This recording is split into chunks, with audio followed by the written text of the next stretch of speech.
So we sit in your presence, oh God, to get ready to hear your word. We let your word go down inside of us. Let it produce fruit, Psalm 30, Psalm 60, Psalm 100 fold. And oh God, let your word grow down inside of us, oh God. Yes, Lord, help us to receive what your word is saying. Thank you, Jesus. Lord, we thank you for what you've done thus far. And we thank you for your grace and we thank you for your mercy. And now, Lord, as you get ready to speak to our spirit, let your word go down inside of us. Let it produce fruit, Psalm 30, Psalm 60, Psalm 100 fold, as you have ordained. In Jesus Christ's mighty name, amen. You may be seated in the presence of the Lord. Amen. I salute you in the name of our Lord and Savior Jesus Christ, who gave his life for many and shed his own blood for us, that we may be reconciled back unto God. Saints of God, I greet you with Jesus' joy. Amen. Thank God for all the saints of God who have pressed their way out to the house of God. And we really thank God for the worship this morning. It's something about worship, saints of God, that will keep you because you're there in his presence. Amen. I give honor to Deacon Turner, Deacon Cunningham, amen, and to all the saints of God, Sister Turner, amen. We thank God for you all. Amen. Beautiful singing by Sister Linda. Amen. Pray for those that you do not see, saints of God. Hallelujah. Luke the 12th chapter. Luke the 12th chapter. Thank you, Jesus. Luke the 12th chapter. Luke the 12th chapter, verse 13 through 21 is what I'm going to deal with on today. Hallelujah. Luke the 12th chapter, verse 13 through 21. Amen. Thank you, Jesus. Some of us need to obey God. We're not obeying God. Hallelujah. And it's going to be seen in different areas of your life if you don't obey him. I'm not the kind of pastor to get up and scream and yell at people to do what God told them to do. That's not me. Amen. I allow God to handle people. Amen. But you come to me to pray for you about something. Don't tell me to pray for a job for you and you don't support the house of God, because I'm not going to pray that. I'm going to pray that God save you because you need to be saved. Amen. So we have to obey God. Amen. And one of the companies, Luke the 12th chapter, verse 13, and one of the companies said unto him, Master, speak to my brother, that he divide the inheritance with me. And he said unto him, Man, who made me a judge or divide over you? And he said unto him, Take heed and beware of covetousness, for man's life consists not in the abundance of the things which he possessed. And he spoke a parable unto them, saying, The ground of a certain rich man brought forth plentiful. And he thought within himself, saying, What shall I do? Because I have no room where to bestow my goods. And he said, This will I do. I will pull down my barns and build greater.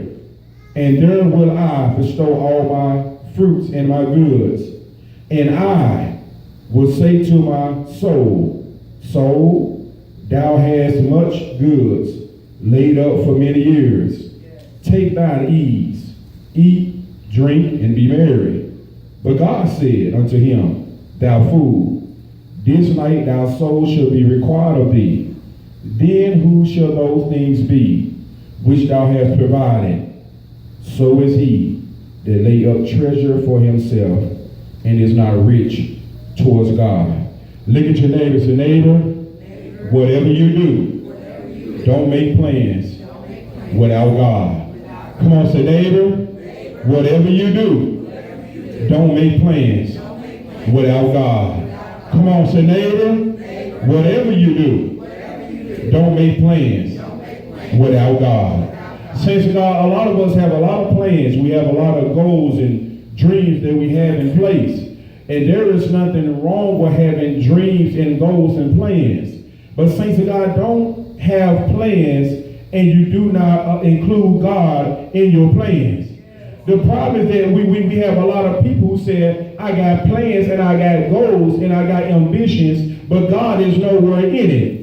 And saints of God, we get in trouble when we make plans without God. And even in the house of God, we have saints of God who make plans without God. God is not included in our daily life. God is not included in what we do. The only time we call out to God is when we need something. But when we get what we need from God, we go on our way, and God is no longer in our plans. We make plans in finance. We make plans dealing with our children. We make plans in our marriage. We make plans about the place that we work, but we do not include God. And saints of God, if we are children of God, we want to make sure that we include God in our plans. And saints of God, really it's not our plans, but it's the plans of God. God, what do you want me to do? God, what do you want me to say? God, who do you want me to be around? God, who do you want me to stop being around? Because when Jesus is Lord over your life, you don't make your own plans. And if you do have some plans and you do have some goals, guess what? I have to check with God to see, God, is He's all right with you? The Bible said the steps of a good man are ordered by the Lord. The steps of a good man are ordered by the Lord. The steps of a good man are ordered by the Lord. My question to you, saints of God, is who is ordering your steps? Because if God is not ordering your steps, who's ordering your steps? We have to be careful, saints of God, that we include God in all of our plans. Because when you start making plans outside of God, you get yourself in some trouble. We hear it all the time. This young lady, she moved from New York and moved down to New Orleans, and she wanted to get her education down in New Orleans. She met some guy named Jack, and met the guy named Jack. Next thing you know, a couple of years later, Jack been killed her somewhere. Do you hear me, saints of God? Because she did not include God in her plans. A lot of things would not happen to us if we just include God into our plans. But when you make your own plans, when you be your own God, when you say, I'm going to do things my own way, when you say, I'm grown and can't nobody tell me what to do, guess what, saints of God? You just headed for trouble. You have to make sure that you include God in your plans. And from this day forward, I want God to be included in my plans. I'm not so grown that I can't ask God, God, what do you want me to do about this situation? And God, what do you want me to say about this situation? It's been people that God told me to stop hanging around. Guess what? I stopped hanging around. You know why? Because God knows what's best. But sometimes we stay around people that God don't want us to be around. And then when they hurt us, when they backstab us, when they do something to us, then we want to tell God, God, why did you allow this to happen? But God said, you was not following my plans. Come on, saints of God. Sometimes God will tell you to leave off from a job, and you don't even know why come God tell you to leave off of it, but you disobey God and stay there, and stuff end up happening, and they have to go ahead and fire you. Why? Because you will not obey what God is telling you. God is telling you to get away from that man, get away from that woman. You ain't listening to nothing that God is saying. You still around them, but if something come into your life and hit your life and it be tragic, then you want to run to God, tell us from God, I thought you was my protector, and I thought you was my sustainer. And God said, I am your protector. God said, I am your sustainer. But God said, you have to follow my plans. And here in this text, we're dealing with a man who had his own plans. God was nowhere in his plans. Now, the first man I'm going to speak about is really not the man that I'm talking about, but this man is the reason why Jesus gave a parable about this man that I'm getting ready to talk about. As he was preaching, Jesus was preaching. He was preaching about the word of God. He was preaching about the kingdom of God. And Jesus said, if you be ashamed of me in front of men, he said, when I get ready to come back and you come before my Father's throne in judgment, he said, when you come up to me, he said, when our angels look at me, he said, I'm going to turn my face from you. Why? He said, because you was ashamed of me in front of men, he said, I'm going to be ashamed of you in front of the angels. And Jesus is preaching. He's sweating on his head. He's there in Israel. He's preaching, and the power of God is getting stronger. And while Jesus is preaching, a man interrupts and said, Master, tell my brother to split the inheritance with me. This man interrupted Jesus while he was preaching. He wouldn't listen to nothing that Jesus was saying. Do you hear me, saints of God? He had his mind on something else. And sometimes we come into the house of God, and while the preacher is preaching, while the Spirit of God is speaking through the preacher, we got our mind on something else. We got our mind on somebody else. Do you hear me, saints of God? He wasn't hearing anything that Jesus was saying. And sometimes we come into the house of God, we sit there, we ain't hearing nothing that God is saying. The word of God is going in one ear and going out the next ear. Our mind is on our move. Our mind is on what's going on at home. Our mind is on the roast that we got in the oven back at home. Come on, saints of God. His mind wasn't on what Jesus was saying. He wasn't concerned about the word of God. He told Jesus, tell my brother to divide their inheritance with me. He's talking about even listen to what you said. And the first thing he said was, Master. teacher. Why are you calling him master and teacher and you ain't even listening to what he say? Some of us call Jesus teacher. If he's your teacher, let him teach you.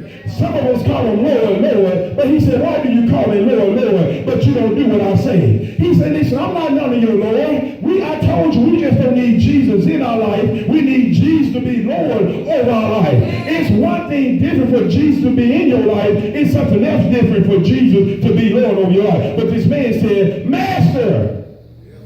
He called on Jesus as if he really wanted something. He called him teacher. But he had no mind on doing what he said. And saints of God, let's be truthful in the house of God. I told you Jesus is getting ready to come back. And I told you that we as preachers, we can't keep going around the mountain with you. And we can't keep on sugarcoating everything for you to feel good. I told you Jesus is getting ready to come back. And this is the way that I feel in my spirit. I have to be direct to you. I can't beat around the mountain and go around the mountain and come back down and tell you what God is saying. I got to come out and tell you. Jesus said, listen, if any man desire to come after me, let him take up his cross and follow me. You hear me, says y'all. He said, why do you call me Lord? Why do you say Jesus? Why do you say Lord, but you don't do what I say? He said, you don't obey my word. He said, you don't spend time with me. He said, you don't study my word. He said, you don't support my house. You're not concerned about my kingdom. He said, why do you call me Lord? Because on that day, saints of God, when we stand before God and we call him Lord, Jesus is going to turn his face.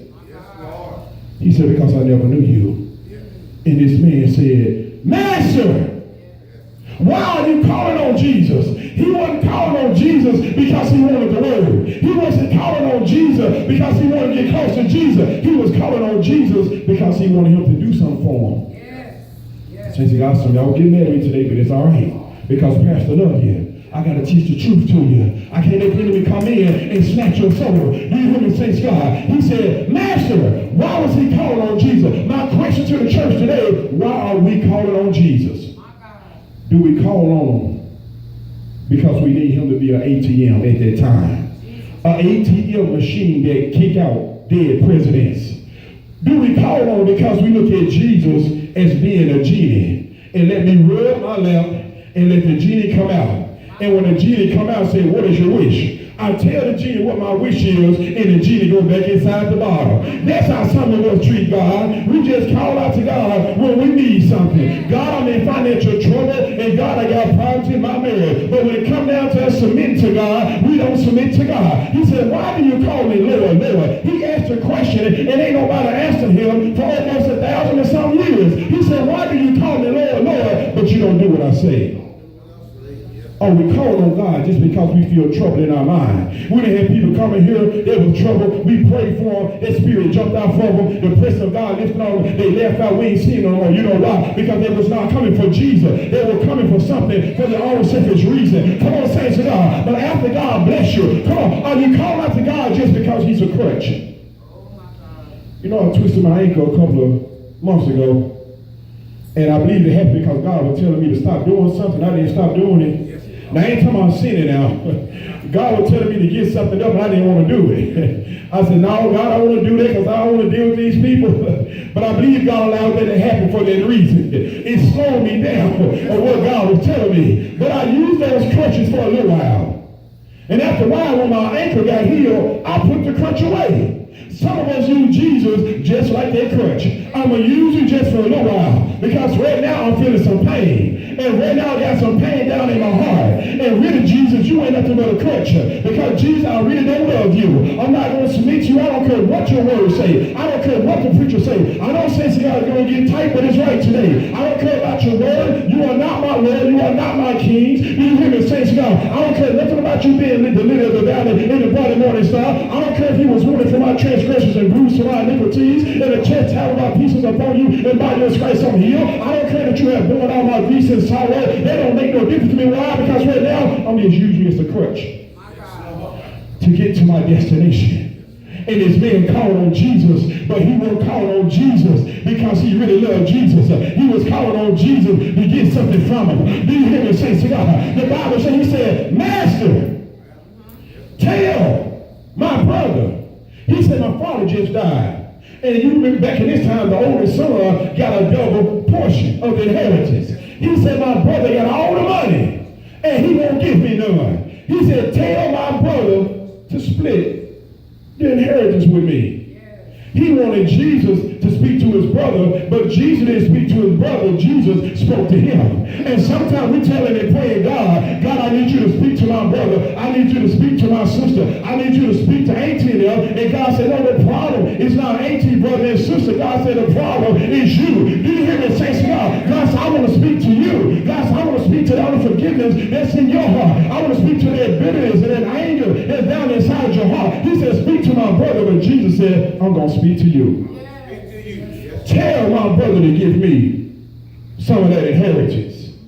Jesus, I hear you preaching, but I don't care nothing about that. I'm looking for some money. Do you hear me say to God, tell my brother to give me my part of the inheritance. Jesus said, man, who made me? You're a divider. He's talking about no small claims court judge that's going to tell your brother to give you some of the money. Jesus said, I want to tell you something, young man, and the people around him. He said, look back here now.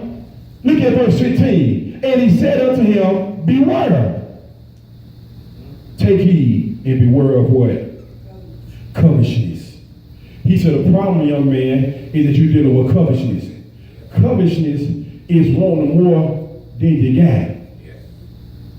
And at the same time, not being satisfied with what God have already given you.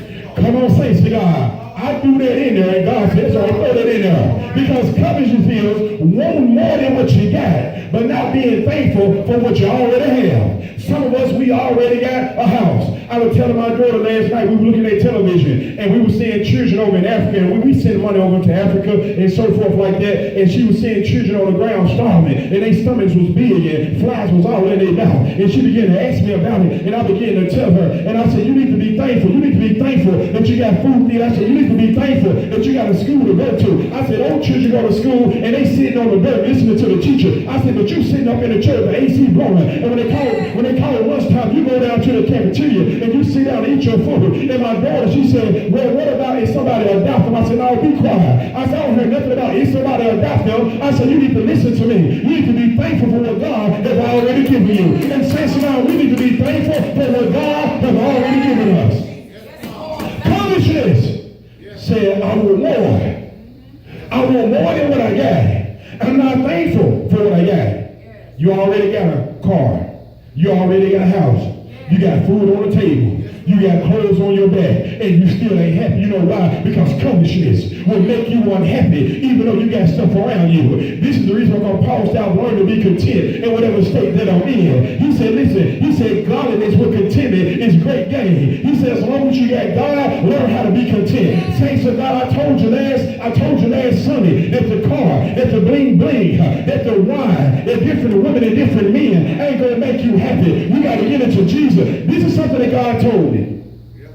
He said, when I tell people I'm going to satisfy them, he said, people think that I'm lying. But the reason you think God ain't satisfying you is because you're trying to get God to satisfy your flesh.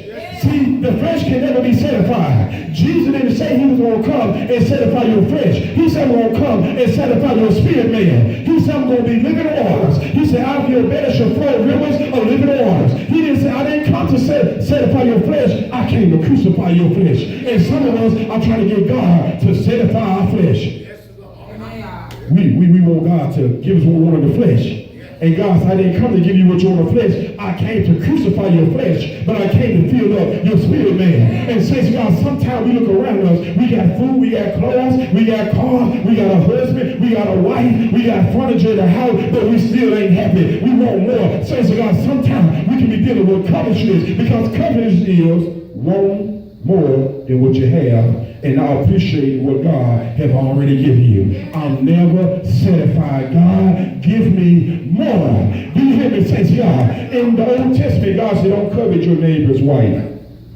Don't covet your neighbor's husband. Don't covet your neighbor's donkey. Don't covet your neighbor's house. He said, don't want what somebody else have. Sometimes we want what somebody else got. No, you don't want past sinners. No, you don't. Because you gotta be superwoman to deal with past sinners. Now, you don't want sisters. Are you willing to go through what we went through? Do you hear me? It says God. Sometimes people want the anointing on your life, and they want the gifts that God placed down inside you. But can you deal with what I go through? Do you hear me? It says God. Can you deal with the demonic attacks in the late night hour? Come on, on, saints of God. Sometimes we want what somebody else has, and we think that's going to make us happy. But God wants us to be content with him and what he's already given us. He said, I want you to be one of covetousness. And when we look in the church today, we have a church who is dealing with covetousness. We got the people of God going out buying cars, putting themselves in debt. Because we tell them you ain't blessed if you don't drive up in this kind of car. We got the saints putting themselves in debt because we tell them you ain't blessed if you don't wear this kind of suit. This is the reason why I'm saying to God, you'll see me and my wife, we were dressed down. Last Sunday we had our army clothes. This Sunday we dress down. Do you hear me say, God? Because we don't want you to think that it's about the suits and it's about the car. No, it's about Jesus. It's about your Savior. It's about your Redeemer. It's about your Sanctifier. It's about the one who was wounded for your transgressions and bruised for your iniquities and chastised our pieces of bone. And by his stripes we are healed. It's about the good shepherd. It's about the lily of the valley. It's about the burning morning star. Come on, Jesus. It's about the captain of your salvation. Come on, saints of God. Yes, Lord, yes, Lord. It's about Jesus, the Son of God, the Lamb of God. Yes, Lord, yes, Lord. It's about Emmanuel. He was hung up on your hanger. Come on, saints, God. It's about Jesus. Church, beware of covetousness. Because we can put the saints of God in bondage. And if they don't put up like us, we tell them you ain't blessed. If they stay in the projects, we tell them you ain't blessed. If they drive this kind of car, we tell them you ain't blessed. And you serving God, you should have more than that. But let me tell you something, God gives to his children if they can handle it. You might can handle a million, but they can't handle a million. And really be truthful about it, man of God, woman of God, you can't even handle a million because you arrogant right now that you got it. Do you hear me, saints of God? He said, I want you to be aware of covetousness. Covetousness. I'm not going to be long. The desire for more things without appreciating the things you have. Covetousness is longing for a greater number of temporal things that go beyond what God determined is eternal best for you. Covetousness is want something that's beyond what God really wants you to have. I told you, saints of God, Pastor Ellis is not ready for $1 billion. Do you hear me? Neither am I seeking $1 billion. I never told God, make me rich. That ain't never been my prayer. Do you hear me? God, give me what I can handle. Come on, saints, I say, I got to give you some wisdom. God, don't give me $1 billion. I might leave you. I might turn my back on you. I told you that when you have covetousness, it's meaning you got something that God really don't want you to have. Why? Because you don't long for it. You don't desire for it. You don't chase it, but you got it. But God said, really, it's not my eternal best for you. God said, you made plans without me, and God said, you got the $1 million. But God said, now you're somewhere in a hotel room with a needle in your arm, and God said, now you're going to overdose and die. God said, it was never my will for you to get that $1 million that quick. You got a singing voice. You went to Motown. They gave you a record. Guess what? We hear a whole lot of singers from Whitney Houston to all of them. They started out in church singing. They started out praising God. They left the house of God. They went down to Motown. They got a record deal too quick. They got their $1 billion too quick. And now they gone. Do you hear me, says God? Because it was covetousness. I'm greedy. I want more than what I have. God is not enough for me. But sometimes, saints of God, when you get something that God wants you to have, covetousness can lead you down to an early grave. Yes. The people in the wilderness kept telling God, we won't meet. There was nothing wrong for them asking for meat. It was how they was asking for it. They tested God. Do you hear me, says God? And the Bible said God sent them quail. They kept coming up against Moses. If God is among us, how come God won't give us no meat? If God is among us, where is his power? Where is his glory? God said, tell them to get ready. God said, I'm going to give them meat. And God sent a wind, and quail flew into the camp. But when they began to eat it, the meat was between their teeth, and God struck them. Why? Because they was yearning and lusting for stuff that God didn't want them to have at their time. We got to wait for the proper timing for God to give you certain things. God is not against us being ambitious. God's not against you going out getting it, but don't make plans without God. God's not against us having money. He wants us to be blessed. But saints of God, don't let greediness get in your spirit. Don't let covetousness get in your spirit. God, if you don't want me to have it, guess what? God, I don't want it. If it's not time for it, guess what? God, I do not want it. And you got to learn while you're waiting on God to be content in God. And say, God, I thank you for your presence. I thank you for your anointing. I thank you for your glory. Yes, Lord, yes, Lord. I thank you for your word. I thank you for your peace of surpassing all understanding. I thank you for your joy, unspeakable joy. Yes, Lord, yes, Lord. We got to be careful, saints of covetousness. He said, be careful of covetousness. House of God, be careful of covetousness. We got a lot of men and women of God right now. I'm telling you, we dealing with covetousness in the house of God. We can't be happy unless we get more. I always want more. I'm never satisfied. I always want more. I want more money. Give me more car. Give me more clothes. Give me more house. Oh God, why? I'm not satisfied. You know why? Because we dealing with covetousness. Yes, Lord.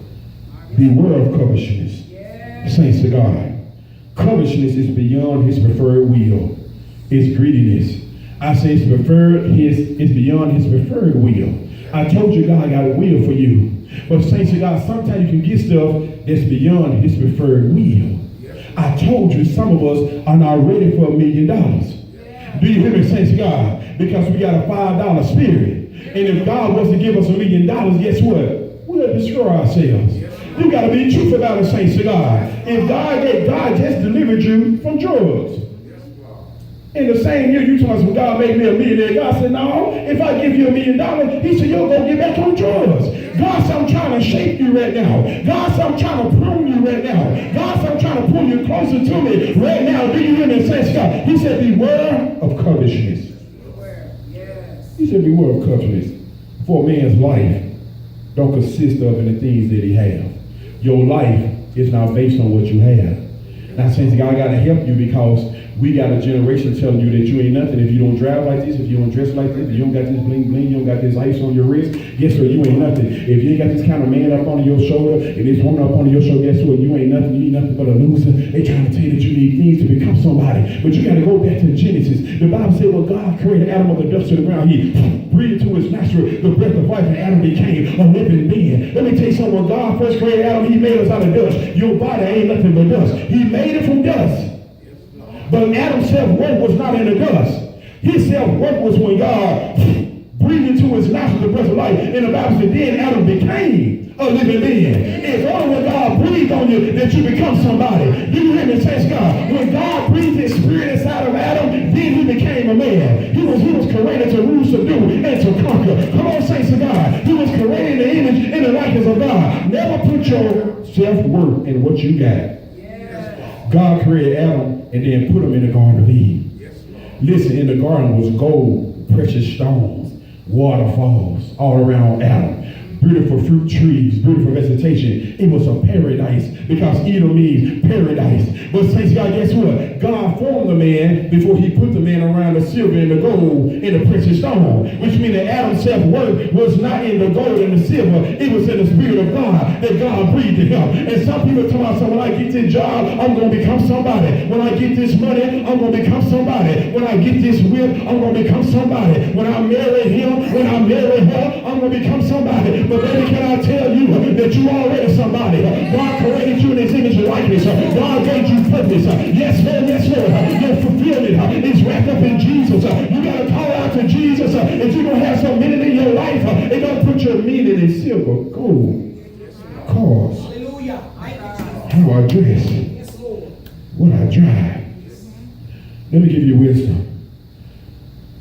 I don't want to get to them because if I get to them, they're going to be paying out their car. Now, let me tell you something. We already own both vehicles.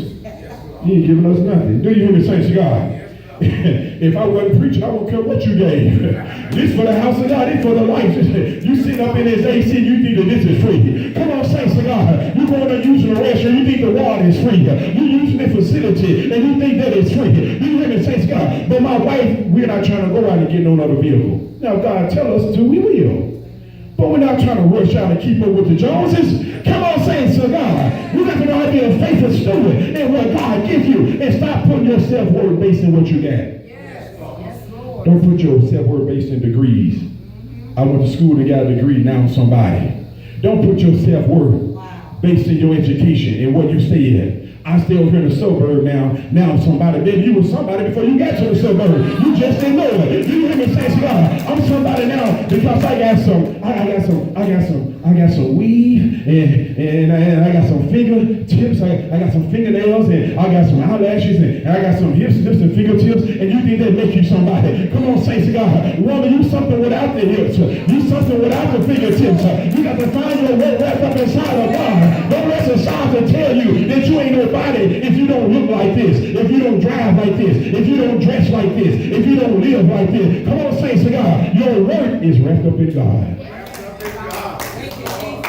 Beware of covetousness. Because we let the world drag us in places where God don't want us to be. We start chasing stuff. We ain't gonna tell nobody, but we trying to get that car so we can put up on the church parking lot so we can make the pastor think that we somebody. Baby, I already know that you're somebody. You don't have to drive a certain car and wear a certain suit for me to know that you're somebody. You God's creation. You the head and not the tail. You're above and not beneath. You blessed in your going in and blessed in your come out. The fruit of your body is blessed. God has given you the authority to trample on serpents and scorpions and over all the power of the enemy. And nothing shall enemies harm you. You hear me say, God, you are God's creation. And we won't push you to try to go get something like that. You're already blessed. If you woke up this morning, you're blessed. If you got strength in your body, you're blessed. If you have food on the table, you're blessed. If you got clothes in your bag, you're blessed. If your children are still, you're blessed. Come on, saints of God. If you're driving any kind of car, you're blessed. Come on, saints of God. You got to know that you're already blessed. Don't let some greedy preacher tell you that you ain't blessed because you stand in the projects. You stand in the projects and God bless you ain't on you. You ain't nothing but a liar. It's some people who stay in the suburbs who don't got no power in them. You're going to get somebody from the project who just came to God and they'll cast the devil out of you. They'll lay hands on you and you'll be healed. You hear me, saints of God. All of you don't try to put nobody in no certain category. Come on, saints of God. When me and my wife came to God, we weren't staying in the suburb. We were staying over in Rose City. And I don't care about giving you our testimony because I want you to know where God brought us from. I want you to know how God protected us. I want you to know how God provided for us. I want you to know how God sustained us and how God took care of us. Let me taste myself word was not in the neighborhood, but I said what was in the power of God. Yes, Lord, yes, Lord. The Bible says, beware of covetousness. Yes. Because people put their self-worth in what they have. Woman, you don't look like that. Okay, let me help some of y'all. You don't look like that. And the person you looking at that look like that, don't you know, they had to do a lot of take shots, cut. You wasn't smiling enough. You know how much makeup they had to put on? How many eyelashes, how much hair they had to put together? Come on, saints of God, you ain't gonna talk to me. And you say, I want to be just like her. But God has you who you are as a person. You don't need what she got to be who God called you to be. You don't need what he got to be who God has called you to be. Come on, saints of God. And some of y'all need to listen. Well, y'all looking off because you the main woman. Come on, saints of God. You're trying to compare yourself with somebody else. You don't need the dark skin. You don't need the light skin. You don't need the triceps and the biceps. You don't need the six-pack. You don't need none of that. You don't need the cuteness. You don't need none of that. Come on, saints of God. You don't need the long hair. You don't need none of that. The only thing you need, the Bible said, not I might know about power, but God said, you're going to do it by my spirit anyway. Come on, saints of God. You got to learn how to lean on God and trust in God and depend on God. But you got to beware of covetousness. Beware of wanting something that God don't want you to have. Do God want you blessed? Yes, God wants you blessed. Do God want you financially blessed? Yes, God wants you financially blessed. But God wants you to be able to handle what he brings to you. God don't want you in poverty. God don't want you walking around you ain't got no food to eat. He don't want you like that. But God don't want you to get so greedy that you can't be happy until you get a certain thing. Beware of covetousness. For man's life don't consist of anything that he have. Stop putting your self-worth in jewelry, and cars and clothes. Don't be concerned about what people say about you. What year model you driving? All this kind of stuff. You got an old year model. You got an old year model too because soon you took it off the lot. It was old right then. Do you hear me, saints of God? Come on, saints of God. You got to know how to be satisfied in God. Yes, Lord. Beware of covetousness. Yes. For a man life does not consist of the things that he have. Look at verse 16. We're going to rush through this. I had to go there. And he spoke a parable unto them, saying, the ground of a certain rich man brought forth plentiful. And he thought within himself, saying, what shall I do? Because I have no room to put my fruit. He said, the ground of a certain rich man yielded plentiful. This man did not know God, as we're going to see. He did not include God in his plans or anything like that. But he was rich. Sometimes we think when people are rich, we think it's the blessings of God. That's not true. They got some of the blessings of God, but it don't mean that God gave it to them. Yes. Let me show you. The rich man went out and planted. plow this field, put seed out there, water the seed. Guess what? God let the crop come up. The rich man got the fruit. He had barns filled with fruit. Did God give it to him? Did God say, here? No. God, first of all, God gave you a brain. God gave you your being. You can move, you can walk, you can talk. If it is people who don't even know God, but yet they go get their money. Come on, saints of God. They might be doing something that's not even godly, but God still let them get it. God don't stop people from getting rich. A lot of times, God let them go ahead and get it. But they don't mean that that's the blessing of God. A dope dealer will tell you, man, you messing up my vibe. God blessing my business. But God ain't told you to sell no dope to nobody. But the dope dealer still got money. Still riding on wheels. Still got gold in his mouth. Still got ice on his wrist. Come on, saints of God. But that's not God blessing him. Come on. He just went and got the material. If you go get the job, and you got the job outside of God, or you went and got the degree, you didn't ask God, or you got some kind of business going on and you didn't ask God, just because you got the money don't mean that God really actually gave it to you. You just went out and got it. Yes. Okay, let me show you something. God put gold in the earth. If you go out there and dig up a gem, take it, and be rich from it, you wouldn't have got that. God didn't actually give it to you. You didn't pray to him for it. Do him and say, God. Now all things come from God. But just because the rich man's ground was growing up fruit, God put that in place for fruit to grow. But that don't mean that God gave it to him. He went out and planted and got rich. The ground of a certain rich man yielded plentiful. And he thought within himself, what shall I do? I got so many fruits and vegetables, and I don't know what to do with them. Because sometimes people who got too much go crazy, and they start thinking to themselves, well, what should I do? I got so much money, and I don't know what to do. Yes. He said, what should I do? And the Bible said he spoke within himself and said, this is what I'm going to do. I told you, he did not ask God. If you figure what the seed is going to hurt him in the end. He didn't ask God. The Bible said he spoke within himself. He asked himself what I'm going to do. He didn't ask God. This would get a lot of us in trouble. We ask ourselves what to do, but we don't ask God. Come on, saints of God. You make a decision outside of God. He spoke within himself and said, what shall I do? Self was his God. He asked himself. We go through things, we ask ourselves.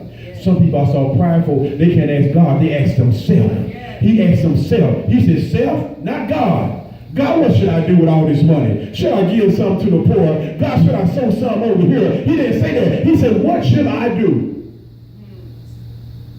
He asked himself, what should I do?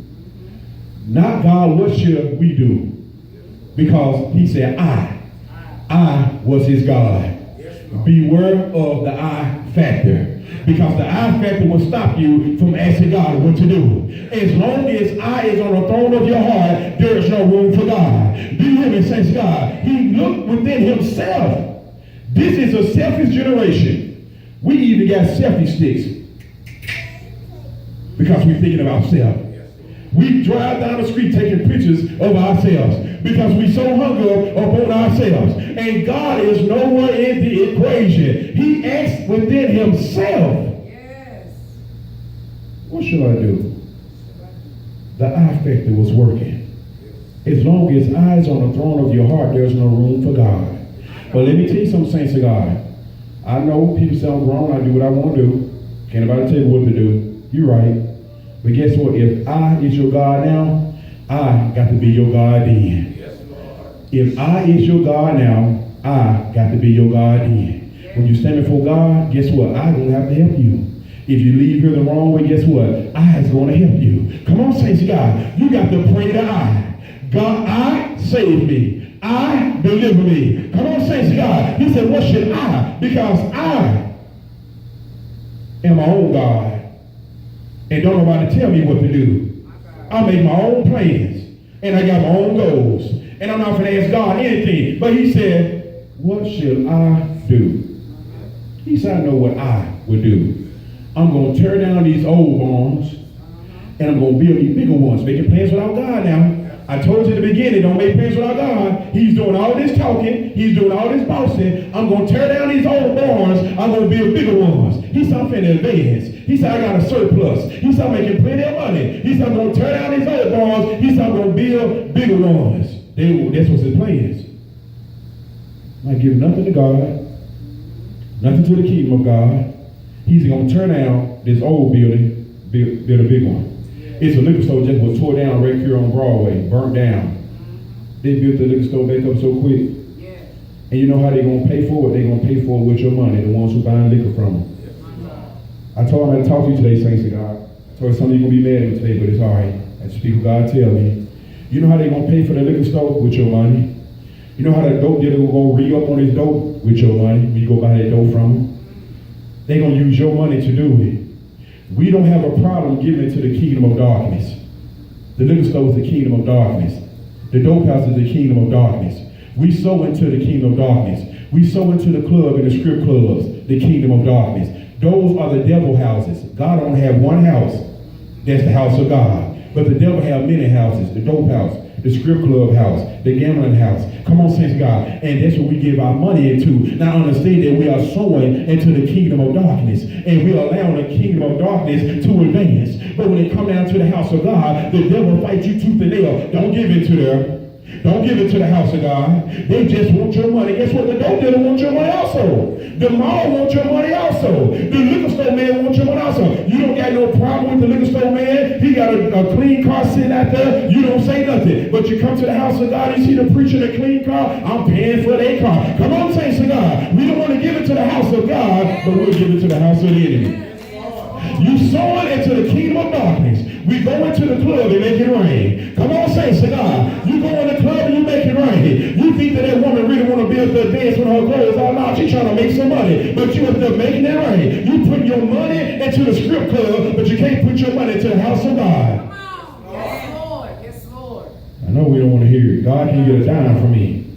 God, you ain't gonna get a red cent. Can I just say what we really say? Because we don't really say it in the house of God. We don't want to offend people. God, I'm not going to give you nothing. You're not going to get a red cent from me. And you better be glad I put $2 in there. Better yet, you better be glad that I'm here. Oh, yes, we do. We got that attitude towards God. God, I'm not going to give you a dime. Come on, saints of God. And when we stand before God said, how much did you give into my kingdom?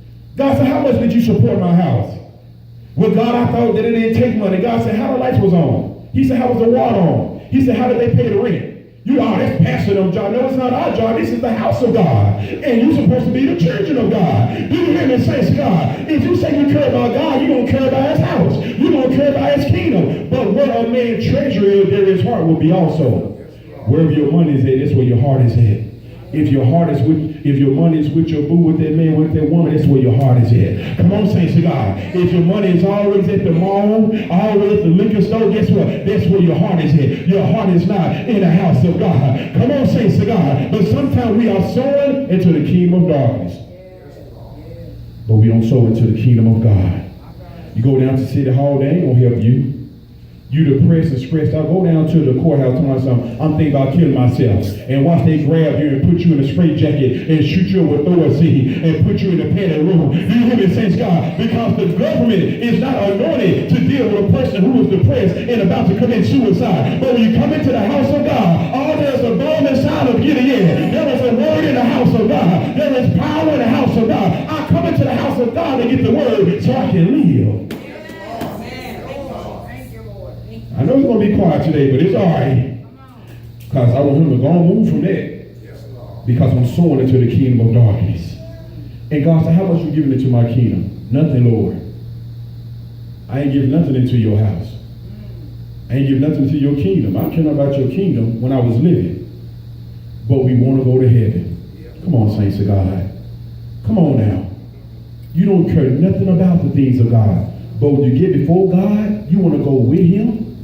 If we don't want God now, we're not going to want him then. You ain't going to want God. I can't stand when they making all that noise praising God. Well, you sure don't want to go to heaven. I don't know why I'm here, but I'm here. You ain't going to want to go to heaven with all that praise and worship if it irritates you while we praising God now. And let me tell you something, God not going to force you to go with him. But we sow into other things other than God. Because we have made a decision, I'm making my own plans.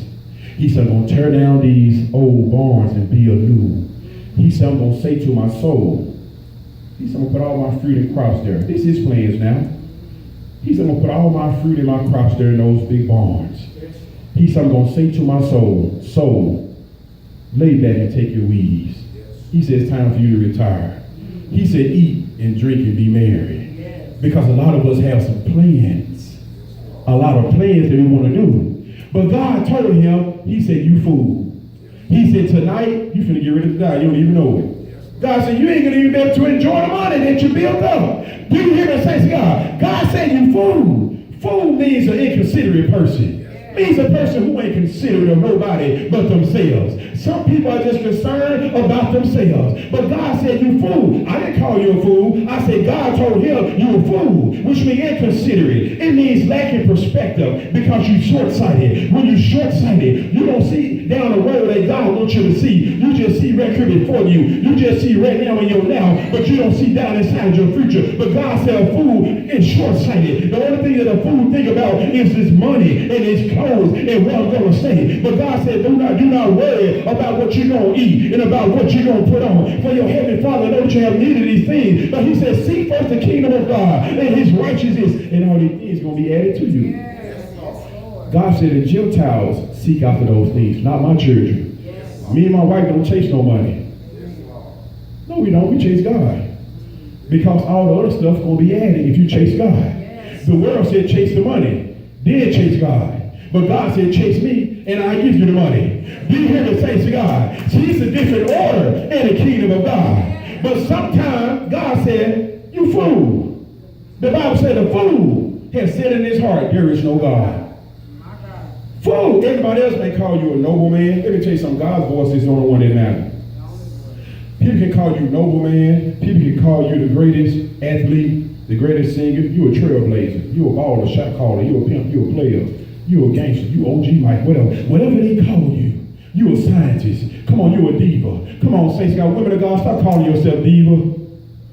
You ain't know where diva came from? Why can't we just be women of God? How come you just can't be virtuous women? How come you can't be holy women? Because when you look the word diva up in original language, it means goddess. It means demon. You don't even know that though. Look it up. When you see diva in the Urban Dictionary, it's going to tell you a woman with a nasty attitude who always got to get away, snapping her finger, licking her lips, letting her backbone slip. Do you hear me say God? Because you're a diva. You say that you're a woman of God, but you're a diva. You want to be a diva. No, you ain't no diva. You're not no demon. You ain't no goddess. You're a woman of God. You're a woman of Zion. You're a virtuous woman. You're a holy woman. Do you hear me say God? You walk in the power of God. You're supposed to be holy. Come on, say God. Stop trying to be like the world and let the world be like you. You're a woman of God. Not a diva.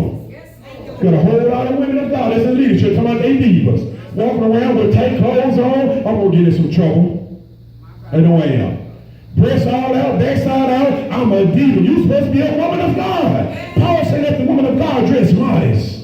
Why we got to see your breasts and see your backside and all this kind of stuff? And you talking about you're a woman of God. And you talking about the Holy Ghost live down inside of you. But before you left the house, you should look behind you and say, God, is this appropriate what I'm getting ready to wear?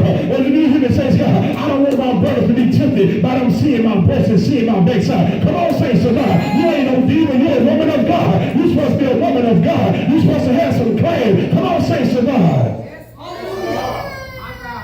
I just lost a lot of you right then.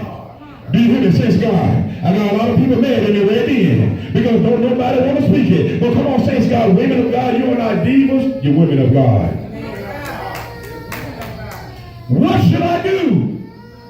I'm going to tear down these big barns, going to build bigger barns. God said, not so, you're going to die this night. You fool. It's only what God said at the end that matters. People can call us anything. You're a noble man. You're an upstanding citizen. You're a great man of God. It don't matter if you call me a great man of God. You might know what God is going to say when I stand before him. Do you hear me? Saints, God, I got to give an account before God. And this is the kind of preacher that we need to hear. Now, almost every Sunday you come here, pastor is building you up. God's going to do it. God's going to turn around. God's going to restore you. God's going to restore you. Jump out. Yeah, pastor. Thank God. Thank you, Jesus. But when God brings correction, everybody cries. Come on, saints of God. We have to make sure that our self-worth is wrapped up in God. He said, you fool, this night, your soul. God said you're going to die this night. Then who would those things be that you got? Sometimes we gather stuff just to give it to people and leave it to people. My wife said this morning, we're more concerned about our insurance instead of our assurance in God. Yes, Lord. Insurance. This woman, we kept talking about insurance one time. Remember this woman talking about? I told her, I said, man, why do you keep talking about your insurance? Yo, damn, this woman was close to me. I said, why do you keep bringing it up? I said, won't you be concerned about your soul being right with God? We ain't concerned about you dying and I ain't better to sing at the song and I won't Jack to cook some fish at the funeral. All this kind of stuff. No, your soul needs to be right with God. You need to have an assurance in God. Do you hear me say to God?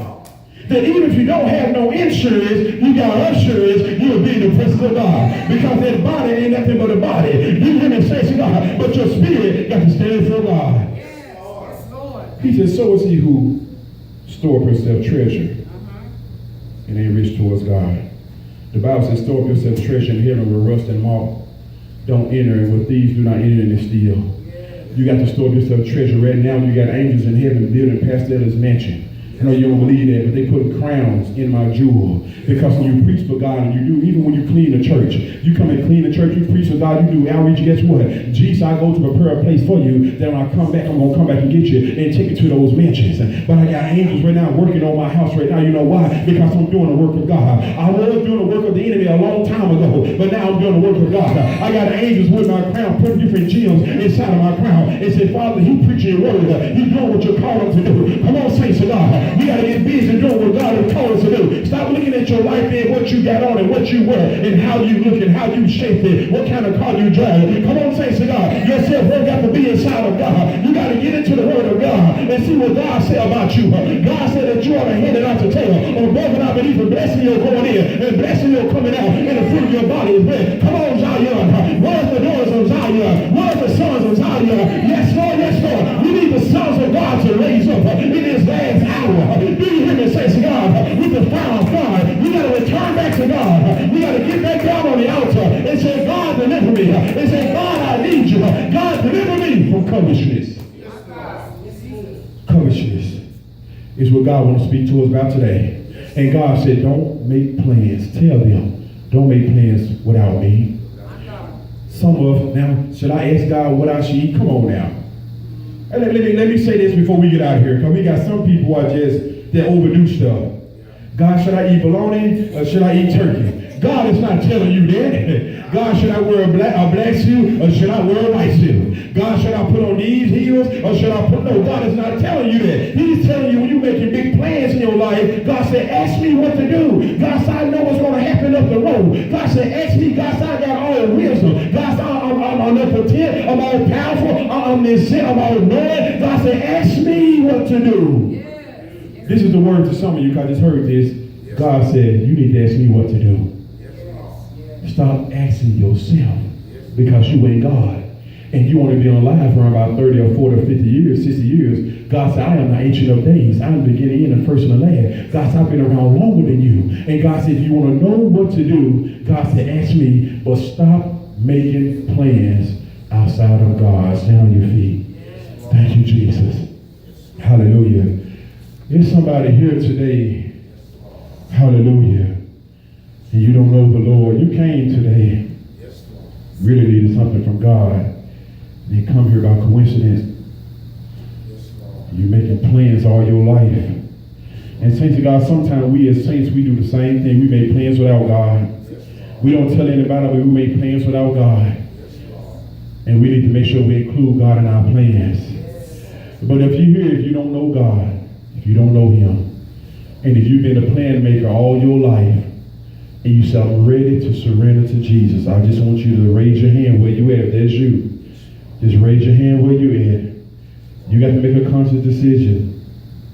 Thank you, Jesus. Thank you, Jesus. You got to make a conscious decision, saints of God.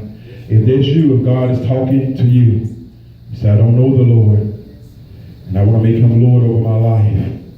I want you to lift your hands where you're at. Thank you, Jesus. Hallelujah.